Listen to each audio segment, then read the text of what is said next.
Hello everyone, welcome back to my channel. I am Shakun and this is day 23 of my July Watercolor Month, and we are painting these beautiful colorful watercolor flowers against a deep dark background. I love how the bright flowers pop against the dark background. So grab your supplies and let's get started.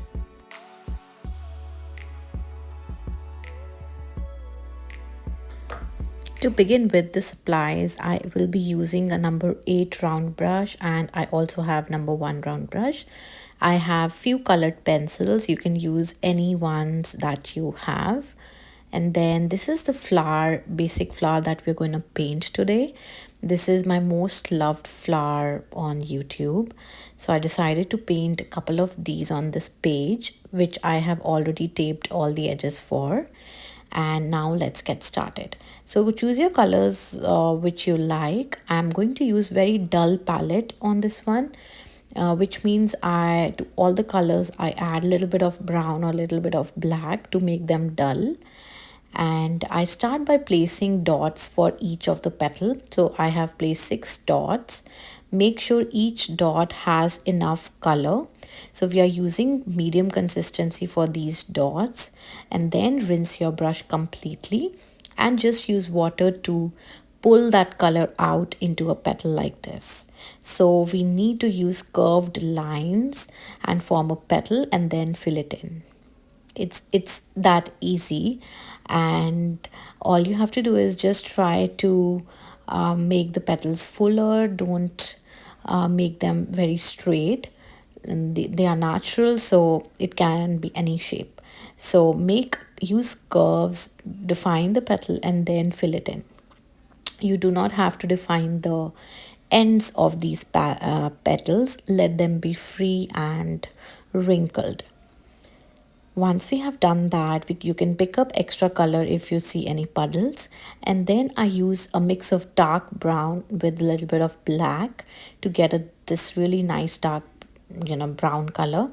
And then I fill it in with a circle and then just drop some color near the petals where the petals start from the center. So this gives us a very bleeded effect to the flower. And then using a back of the brush, this is my favorite technique to use.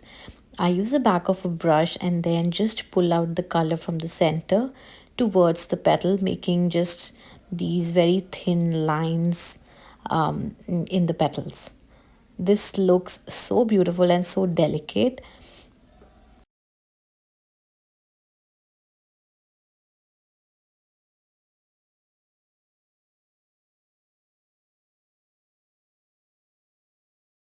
Once that is done, if you feel that the color is overpowering all the petals, you can use a tissue like this and just dab the petal once with the tissue so that it picks up the dark brown color that we have coming to the petal.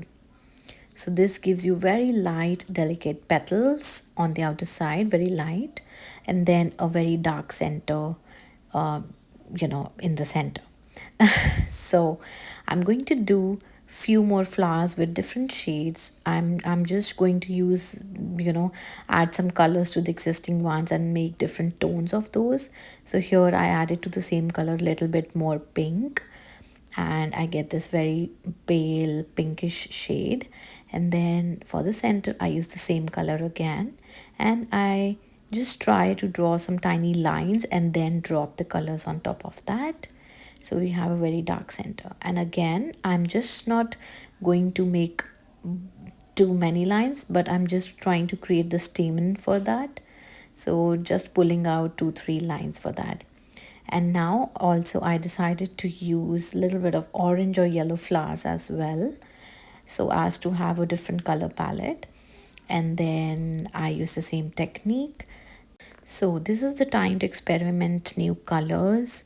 So once you grab the technique of painting these flowers, just use different colors and paint around a few flowers around the whole of the page. You can let them overlap each other as well.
So once I painted all the flowers that I wanted, I will be using these colored pencils. I'm using these pencils from Prisma Colors, and then I'm just going to use them to lightly outline all the petals.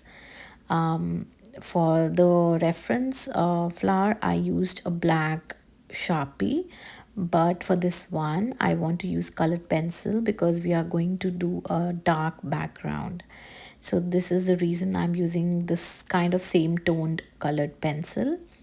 And once you outline that, I like to use the same pencil and draw a few lines all over the petal, curved lines in the shape of the petal.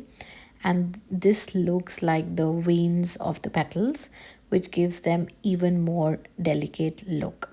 And believe me, this is very therapeutic to do, so it's going to calm your mind as well.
Once all those lines are done, I start by mixing Payne's Gray with a little bit of black, and then I start outlining the area around the flowers. I first like to outline it, and then I like to use the paint and fill it inside. So use smaller shapes to paint like this. If you're doing a background like this, then try to outline smaller, patch, and then fill it in, and then move to the next one. This might take some time and it might need a lot of patience, but believe me, it gives you so much satisfaction about painting such kind of a background once that is complete, and it looks absolutely beautiful.